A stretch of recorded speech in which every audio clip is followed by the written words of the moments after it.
ಕುರ್ಚಿ ಮತ್ತು ಬಾಗಲಕೋಟೆ ರೈಲು ಮಾರ್ಗದ ಕಾಮಗಾರಿ ನಿಧಾನಗತಿಯಲ್ಲಿ ಸಾಗುತ್ತಿರುವುದನ್ನು ಖಂಡಿಸಿ ಕಾಮಗಾರಿ ತ್ವರಿತಗತಿ ನೀಡಬೇಕು, ಇಲ್ಲವಾದಲ್ಲಿ ಹುಬ್ಳಿಯ ರೈಲ್ವೆ ಕಚೇರಿ ಎದುರುಗಡೆ ಧರಣಿ ನಡೆಸಲಾಗುವುದು ಎಂದು ರೈಲು ಹೋರಾಟ ಸಮಿತಿ ಅಧ್ಯಕ್ಷ ಕುತ್ಬುದ್ದೀನ್ ಖಾಜಿ ಎಚ್ಚರಿಕೆ ನೀಡಿದರು. ರಾಯಬಾಗ ತಾಲೂಕಿನ ಹಾರೋಗೇರಿ, ಅಲಖನೂರು ಹಾಗೂ ಸುಟ್ಟಟ್ಟಿ ಗ್ರಾಮಗಳಲ್ಲಿ ನಡೆಯುತ್ತಿರುವ ರೈಲು ಮಾರ್ಗದ ಕಾಮಗಾರಿಯನ್ನ ವೀಕ್ಷಣೆ ಮಾಡಿದ್ದಾರೆ. ಲೋಕಾಪುರದಿಂದ ಕುರ್ಚಿವರೆಗೆ ಸುಮಾರು 58 ಕಿಲೋಮೀಟರ್ ರೈಲು ಮಾರ್ಗದ ಕಾಮಗಾರಿ ಇನ್ನು ಪೂರ್ಣಗೊಳ್ಳಬೇಕಿದೆ. ಹಾರೋಗೇರಿ ಕುರ್ಚಿ ಭಾಗದ ಜನರು ಹೆಚ್ಚಿನ ಸಂಖ್ಯೆಯಲ್ಲಿ ಸೇರಿ ಹೋರಾಟ ನಡೆಸಿದಾಗ ಮಾತ್ರ ಕಾಮಗಾರಿ ವೇಗ ಪಡೆಯುತ್ತಿದೆ ಎಂದು ತಿಳಿಸಿದರು. ಕುರ್ಚಿ ರೈಲು ನಿಲ್ದಾಣದ ಎದುರು ಹಿಂದೆ ಹಗಲು ರಾತ್ರಿ ನಡೆಸಿದ ಪ್ರತಿಭಟನೆಯ ಫಲವಾಗಿ ಸುಟ್ಟಟ್ಟಿ, ಅಲಕ್ನೂರು ಹಾಗೂ ಹಾರೋಗೇರಿ ಭಾಗದಲ್ಲಿ ಕಾಮಗಾರಿ ಪುನರಾರಂಭಗೊಂಡಿದ್ದು ಸ್ವಲ್ಪ ಸಮಾಧಾನ ತಂದಿದೆ. ಆದರೆ ಇದೇ ನಿಧಾನಗತಿಯಲ್ಲಿ ಕಾಮಗಾರಿ ಮುಂದುವರೆದರೆ ಇನ್ನು ಹಲವು ವರ್ಷಗಳು ಬೇಕಾಗುವುದು ಅಂತ ಆತಂಕ ವ್ಯಕ್ತಪಡಿಸಿದ್ದಾರೆ. ಇನ್ನು ರೈತ ಸಂಘದ ಮುಖಂಡ ಸುಭಾಷ್ ಶಿರ್ಬೂರು ಮಾತನಾಡಿ, ಕುರ್ಚಿ ರೈಲು ನಿಲ್ದಾಣದಲ್ಲಿ 9 ದಿನ ಹಗಲು ರಾತ್ರಿ ನಡೆಸಿದ ಹೋರಾಟದ ಪರಿಣಾಮ ಕಾಮಗಾರಿ ಪುನಃ ಆರಂಭವಾಗಿದೆ.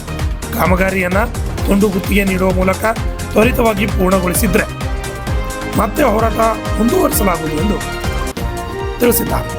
ಈ ಸಂದರ್ಭದಲ್ಲಿ ಗಣಪತರಾವ್ ಹಜಾರೆ, ಬಸವರಾಜ್ ತೆಗ್ಗಿ, ಡಾಕ್ಟರ್ ರವಿ ಜಮಖಂಡಿ, ಮೈನುದ್ದೀನ್ ಕಾಜಿ, ನೀಲಕಂಠ್ ನಾಥರ್, ಅಮೀನ್ ಪಾಟೆ, ಸಂಜೀವ್ ಸೇರಿದಂತೆ ಹಲವರು ಉಪಸ್ಥಿತರಿದ್ದರು.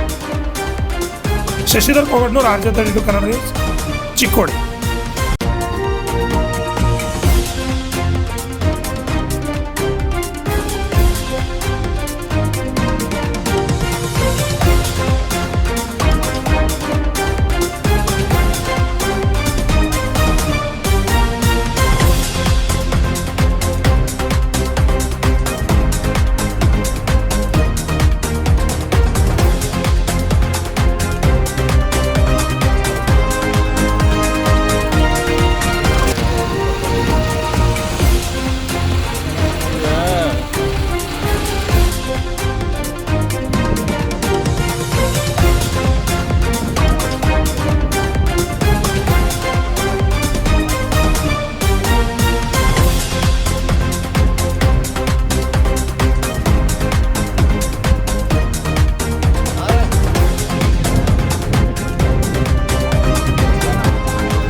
ರೈಲ್ವೆ ಮಾರ್ಗ ಸುಮಾರು ಶತಮಾನಗಳಿಂದ ಈ ಭಾಗದ ಜನ ರೈಲ್ವೆ ಬೇಕು ಅಂತ ಹೇಳಿ ಒಂದು ಬೇಡಿಕೆಯನ್ನ ಇಟ್ಟಿದ್ದರು. ತುರಂತ ಏನಪ್ಪಾ ಅಂದ್ರೆ ಹೋರಾಟ ಮಾಡಿರ್ಲಿಲ್ಲ. ನಾವು 2007, 8 ಮತ್ತು 9 ದೊಡ್ಡ ಪ್ರಮಾಣಗಳು ಬಾಗಲಕೋಟೆ ನಗರ ಮಟ್ಟ ಎಲ್ಲ ನಗರ ಪ್ರದೇಶದೊಳಗ ಒಂದು ಹೋರಾಟದ ಮುಖಾಂತರ ಈ ಯೋಜನೆ 2010 ಅನುಷ್ಠಾನಕ್ಕೆ ಬಂತು. 2017 ಮುಗಿಬೇಕಾಗಿತ್ತು, 17 ಆದ್ರೆ ನಮ್ಮ ಜನರಿಗೆ ಇದರ ಬಗ್ಗೆ ಅರಿವು ಇಲ್ಲ. ರೈಲ್ವೆ ಅಂದ್ರೆ ಎಷ್ಟು ಅನುಕೂಲ ಐತಿ, ರೈಲ್ವೆ ಅಂದ್ರೆ ಎಷ್ಟು ಜನರಿಗೆ ಅಭಿವೃದ್ಧಿ ಆಗತ್ತ, ಉದ್ಯೋಗ ಸೃಷ್ಟಿ ಆಗತ್ತ, ಕೈಗಾರಿಕೆ ಉದ್ಯಮಗಳ ಬೆಳವಣಿಗೆ ಆಗತ್ತ. ಎಂತ ದೊಡ್ಡ ಊರಿದು ನಮ್ಮ ಹಾರೋಗಿರಿ. ಆ ಊರಾಗ ಒಂದು ವ್ಯಾಪಾರಸ್ಥರಿಗೆ, ಉದ್ಯೋಗಗಳಿಗೆ, ರೈತರಿಗೆ ಅನುಕೂಲ ಆಗುವಂತ ಒಂದು ವ್ಯವಸ್ಥೆ ರೈಲ್ವೆ ಇಲ್ಲಿ ಬರ್ಬೇಕಾದ್ರ ನೀವು ಹೋರಾಟಕ್ಕೆ ಸಿದ್ಧರಾಗಬೇಕು. ಇವತ್ತು ಬಹಳ ಸಂತೋಷ ಆಯ್ತು ನನಗೆ. ಏನಾಗ್ಲಿ ಇಲ್ಲಿ ಕೆಲಸ ನಡೆದೈತಪ್ಪ, ಸಣ್ಣ ಪ್ರಮಾಣದಾಗ ಇರಲಿ, ದೊಡ್ಡ ಪ್ರಮಾಣದಾಗ ಇರಲಿ. ಆದ್ರೆ ಕುರ್ಚಿ ಬಾಗಲಕೋಟೆ ರೈಲ್ವೆ ಮಾರ್ಗಕ್ಕೆ ಸಂಬಂಧಿಸಿದಂತೆ ಈ ಭಾಗದೊಳಗ ಕೆಲಸ ನಡೆದೈತಿ, ರೈಲ್ವೆ ಕಾಮಗಾರಿ ನಡೆದೈತಿ. ಇದೊಂದು ಸಂತೋಷದ ಸಂಗತಿ.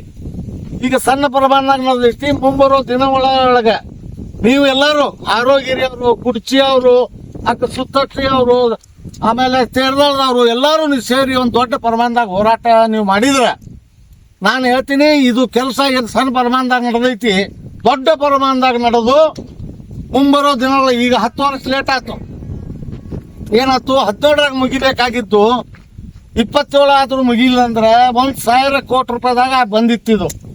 ಈಗ 5,000 ಕೋಟಿ ರೂಪಾಯಿ ಇದರದು ಎಸ್ಟಿಮೇಟ್ ಆಗಿದೆ, ಹೆಚ್ಚಾಗೈತಿ.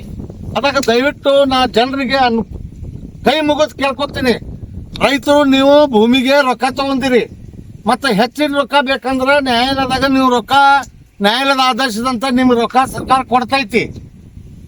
ನೀವು ಈ ಕಾಮಗಾರಿ ನಡೆಯುವಾಗ ಯಾರು ರೈತರು ಆತಂಕ ಮಾಡಬೇಡ್ರಿ, ಕೆಲಸ ಮಾಡೋರಿಗೆ ಸಹಕಾರ ಮಾಡ್ರಿ. ಯಾಕಂದ್ರೆ ನಿಮ್ಗೆ ಕ್ಷೇತ್ರ ನಾವು 1 ಎಕರೆ ನಾ ಕಳ್ಕೊಂಡ್ರೆ ಒಂದು 1000 ಎಕರೆಗೆ ಅಭಿವೃದ್ಧಿ ಆಗಾಕ ಇದು ಒಂದು ಅನುಕೂಲ ಆಗತ್ತ ರೈಲ್ವೆ. ಆ ನಿಟ್ಟೊಳಗೆ ಇವತ್ತು ನಾವು ಆರೋಗ್ಯರಿಗೆ ಬಂದೀವು. ಆರೋಗ್ಯರಿ ಜನರಿಗೆ ನಾನು ಮನಸ್ಸು ಬಿಚ್ಚಿ ಹೇಳ್ತೀನಿ, ನೀವು ಹೋರಾಟ ಮಾಡ್ರಿ. ಇದು ಕಾಮಗಾರಿ ಜಲ್ದಿನೇ ಆಗುವಂಗ ನೀವು ಕೂಡಿ ಪ್ರಯತ್ನ ಮಾಡೋಣ. ನಾನು ಕುತುಬುದ್ದೀನ್ ಕಾಜಿ ಸಾಕಷ್ಟು ಹೋರಾಟಗಳನ್ನ ಈ ಮಾರ್ಗದಾಗ ಮಾಡೀನಿ. ಆದ್ರೆ ನೀವು ಹೋರಾಟ ಮಾಡ್ತೀನಿ ಅಂದ್ರೆ ಕರೀರಿ, ರಾತ್ರಿ 12ಕ್ಕೆ ಕರೀರಿ. ನಾ ಸ್ವತಃ ಬಂದು ನಿಂತು ನಿಮ್ಮ ಜೊತೆ ಹೆಗಲಿ ಕೊಟ್ಟು ಕೇಂದ್ರ ಮತ್ತು ರಾಜ್ಯ ಸರ್ಕಾರಕ್ಕೆ ಮನ್ನಿಸುವ ಕೆಲಸ ತಂತ್ರಗಾರಿಕೆ ರೂಪಿಸೋಣ. ನಮಸ್ಕಾರ. ನಾ ಕುತುಬುದ್ದೀನ್ ಕಾಜಿ. ಕುತುಬುದ್ದೀನ್ ಕಾಜಿ ಅವಾಗಿನ ಹೋರಾಟ ಮಾಡತ್ತಾರಿಲ್ಲ, ಅವಾಗ ಅವ್ರು ಬಿಡೋಣ ಅಜೀವ್, ನಾವು ಅವ್ರಿಗೆ ಬೆಂಬಲ ಅಜೀವ್. ಈ ಭಾಗದಾಗ ಕೆಲಸ ಜರ ಕಡಿಮೆ ಐತಿ. ನಮ್ಮ ರೈತರು ತರಿಸಿದಾರು, ಅವ್ರಿಗ ರೊಕ್ಕ ಸಿಗ್ತೈತಿ. ಕೋರ್ಟ್ನ್ಯಾಗ ಕೇಸ್ ಮಾಡಿದಾರು, ಅವ್ರ ಕೋರ್ಟ್ ಗೌರ್ಮೆಂಟ್ ರೊಕ್ಕ ಕೊಡ್ತೈತಿ ಅವ್ರಿಗೆ. ಬಟ್ ಕೆಲಸ ಜರ ಫಾಸ್ಟ್ ಆಗ್ಬೇಕಂತ ನಮ್ಗೆ ಇಷ್ಟ. ಜರ ಕುತುಬುದ್ದೀನ್ ಕಾಜಿ ಕೂಡ ನಾವು ಸಪೋರ್ಟ್ ಅದೀವಿ. ನಾವು ಕರ್ನಾಟಕ ರಕ್ಷಣಾ ವೇದಿಕೆ ನೋಟೆ ಯಾವ್ದೇ ಹೋರಾಟ ಮಾಡ್ಲಿ ಅವ್ರ ಬಿಡೋಣ ಅಜೀವ್, ನಾವು ಬೆಂಬಲ ಅದೀವಿ. ನಾವು ಕರ್ನಾಟಕ ರಕ್ಷಣಾ ವೇದಿಕೆ. ನಿಮ್ಮ ಹೆಸರೇನ್ರಿ?